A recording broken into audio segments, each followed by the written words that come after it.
How to score 20 out of 20 in English in air force X and Y group. तो कैसे हो आप सभी लोग। आज हम फिर से बात करने वाले हैं air force X and Y group के लिए इंग्लिश वाले सेक्शन की। राइट, फिलहाल देखो इस पर हम पहले भी बात कर चुके हैं how to score 15+ in English, और आप सभी ने उस पर काफ़ी प्यारा सपोर्ट भी दिखाया था, लेकिन उसमें भी काफ़ी डाउट आ रहे थे कि मेरी इंग्लिश काफ़ी वीक है, कैसे करें क्या करें। तो मैंने उसमें आपको सिर्फ ओरल बातें बता दी थी, मैंने उसमें आपको फुल डेटा नहीं दिया था। तो इस वीडियो में आपको फुल डेटा के साथ बताने वाला हूँ और मुझे उम्मीद है कि यहाँ से आपके सारे डाउट क्लियर हो जाएंगे। राइट, तो आप कंप्लीट वॉच करना। हो सकता है आपके मैं 7 से 8 मिनट ले लूँ, लेकिन यार इसमें आपको बहुत ही अच्छी इन्फॉर्मेशन मिलने वाली है।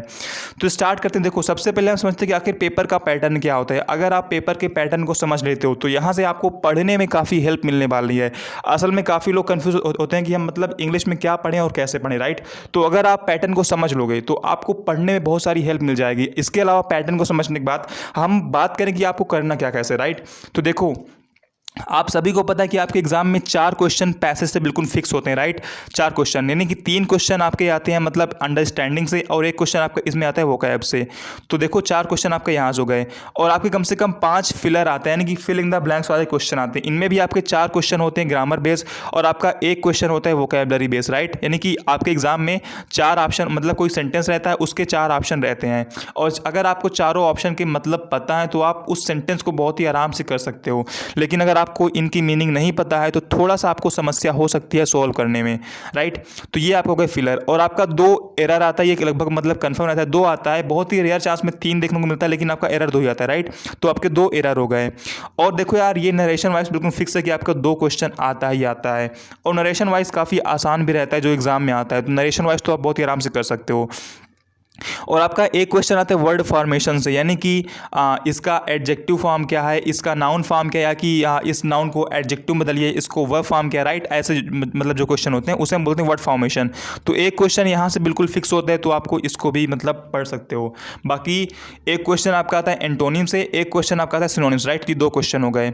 एक क्वेश्चन आपका आता है वन वर्ड से, और आपका एक क्वेश्चन आता है इडियम फ्रेज से। राइट, ये भी 2 देखो क्वेश्चन हो गए। और आपका एक क्वेश्चन आता है स्पेलिंग से, ये भी कंफर्म होता है। और आपका एक क्वेश्चन आता है PQRS से। तो यार देखो ये जो पैटर्न ना, ये एयरफोर्स का बिल्कुल फिक्स पैटर्न है, और आप पेपर उठाकर देख लो अगर यूट्यूब पर या कहीं भी अपलोड हो, तो एयरफोर्स लगभग हर बार इसी पैटर्न को रिपीट करता है। असल में ना ये जो पैटर्न है ये SSC CGL CHSL इन सभी एग्जाम का पैटर्न है। ये एक अच्छे लेवल का पैटर्न है, ये एक अच्छे एग्जाम का पैटर्न है। तो एयरफोर्स भी इसे ही फॉलो करता है।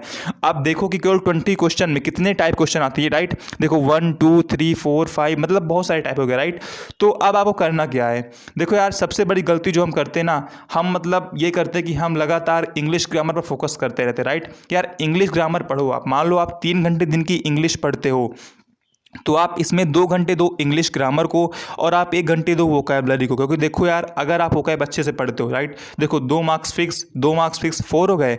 और अगर आप अच्छे से वोकैब को पढ़ते हो तो आप स्पेलिंग भी बहुत ही आराम से कर लोगे। राइट, 5 हो गए। और आप वोकैब अच्छे से पढ़ते हो तो इसमें जो एक वोकैबलरी आती है आप इसको भी कर लोगे। राइट, यहाँ देखो 1 और हो गया। और यहाँ इसमें जो एक वोकैब आता है वो भी आप क्लियर कर लोगे। राइट, देखो कितने हो गए 4 5 6 7। राइट, यानी कि 7 मार्क्स आप वोकैबलरी से आपको हेल्प मिल सकती है अगर आप अच्छे से वोकैब पढ़ते हो। तो ये नहीं कह रहा कि डायरेक्ट आ जाएगा, लेकिन अगर आप वोकैबलरी अभी से डेली पढ़ते हो, मान लो अभी करीब 2 महीने बचे हैं। राइट, अभी मान लो एग्जाम में 2 महीने बचे हैं, अगर अभी से आप डेली वोकैबलरी, डेली सुबह 1 घंटे आप पढ़ते हो वोकैबलरी, तो आप आराम से इन क्वेश्चन को कर सकते हो। देखो यार असल में ग्रामर में क्या होता है ना, कि जब आप ग्रामर में क्वेश्चन को टिक करते हो तो आपको रहता है कन्फ्यूजन कि यार इसमें ये ऑप्शन होगा ये ऑप्शन होगा। राइट, लेकिन यार वोकैब में क्या होता है कि अगर आपने अच्छे से वोकैब पढ़ रखी है तो आपका 100% बिल्कुल श्योर रहता है कि इसका यही ऑप्शन होगा। राइट, और वोकैब आपका टाइम भी बिल्कुल नहीं लेता है।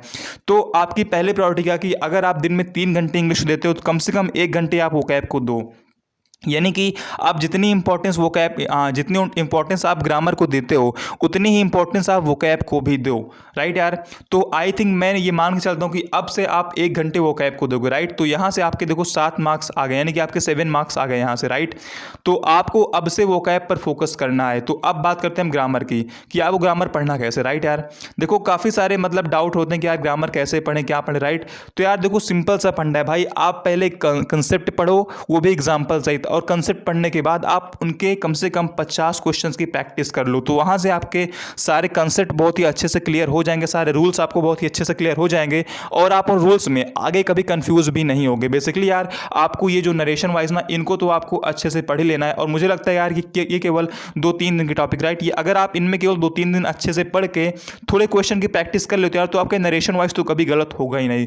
तो मैं मान के चलता हूँ कि आप नरेशन वाइज अच्छे से पढ़ लोगे तो ये देखो आपको 2 मार्क्स फिक्स हो गया, राइट। उसके बाद आपका आता है वर्ड फॉर्मेशन। देखो यार ये 1 मार्क्स लगभग फ्री का होता है। अगर आप देखो, अगर आप इसमें केवल 1 दिन, राइट, 1 दिन आप इसमें अगर दे दो ना, तो ये देखो आपका बिल्कुल फिक्स हो जाएगा। क्योंकि यार देखो वर्ड फॉर्मेशन ना काफ़ी आसान आता है आपके एग्जाम में, तो अगर आप इसमें 1 दिन थोड़ा अच्छे से इस पर काम कर लो ना, तो ये बिल्कुल आपका 100% श्योर हो जाएगा। तो देखो यार मोटा मोटा कहूँ तो आप करना क्या है, देखो आपको पहली बात तो यार देखो दिन के कम से कम 3 घंटे, अगर आपकी इंग्लिश वीक है तो आपको दिन के 3 घंटे इंग्लिश पे फोकस करना है। उसमें से आपको 1 घंटे वोकैब पढ़नी है, आपको 2 घंटे ग्रामर पढ़नी, राइट। मान लो आप एक चैप्टर को आप 2 घंटे में एक दिन पढ़ते हो रूल्स, राइट। मान लो आप बुक से पढ़ते हो तो आप मान लो रूल्स को 2 घंटे में खत्म करते हो, राइट। तो आप मान लो आपने आज मतलब इसके रूल्स पढ़े और अगले दिन आपने इसे क्वेश्चंस की प्रैक्टिस कर ली, तो आपको क्या करना है ना कि आपको अब यहाँ पर देखो समझने वाली बात है कि आपको क्या करना है ना, आपको यार देखो जितने आपको रूल्स पढ़ने पर फोकस करते हो आप, उतना ही आपको क्वेश्चंस की प्रैक्टिस पर भी फोकस करना है, ठीक है। जितना आप रूल पढ़ने पर फोकस करते हो उतना ही आपको क्वेश्चंस की प्रैक्टिस करने पर भी फोकस करना है। असल में क्या होता है ना कि हम हमेशा रूल्स ही पढ़ते रहते हैं, क्वेश्चन की प्रैक्टिस बहुत कम करते हैं। लेकिन विश्वास करो, आप जितना क्वेश्चन की प्रैक्टिस करोगे आपका रूल्स उतने ही क्लियर होंगे, राइट। और आपके रूल्स जितने क्लियर रहेंगे आप एग्जाम में उतना ही अच्छा स्कोर कर पाओगे। तो देखो यार मैंने यहाँ पर आपको मोटी मोटी 3 बातें बताएंगे। आप क्या करना है, आपको पहला वोकैब पर भी फोकस करना है, आपको वोकैब को भी इंपॉर्टेंस देना है। दूसरा आपको क्वेश्चंस की प्रैक्टिस पर अधिक से अधिक फोकस करना है। विश्वास करो आप सिर्फ इतना काम कर लोगे ना तो आप 15+ तो यार बहुत ही आराम से कर लोगे। और यार देखो इस बार का जो पेपर लेवल था ना एयरफोर्स का ना, उसमें बहुत सारे लोगों ने यार मतलब कि बहुत सारे लोगों ने 18 मार्क्स 50+, मतलब यार देखो 50+ तो बहुत से ने किया था, लेकिन कम से कम 18 मार्क्स 17, देखो यार इतने भी बहुत सारे लोग मार्क्स आए थे, राइट। तो अभी से आप डेली इंग्लिश पर काम करो और डेली आप कम से कम 3 घंटे इंग्लिश को दो, आप बहुत ही आराम से 15+ तो यार एटलीस्ट कर ही सकते हो, राइट। बाकी अगर आपके पास थोड़ी डेडिकेशन है इंग्लिश के प्रति तो यार 20 मार्क्स भी आप कर सकते हो, कोई देखो बड़ी बात नहीं 20 मार्क्स। बाकी यार आई होप आपको वीडियो पसंद आई होगी तो लाइक और शेयर कर देगा अगर आपको पसंद आए तो। बाकी जय हिंद, जय भारत, वंदे मातरम।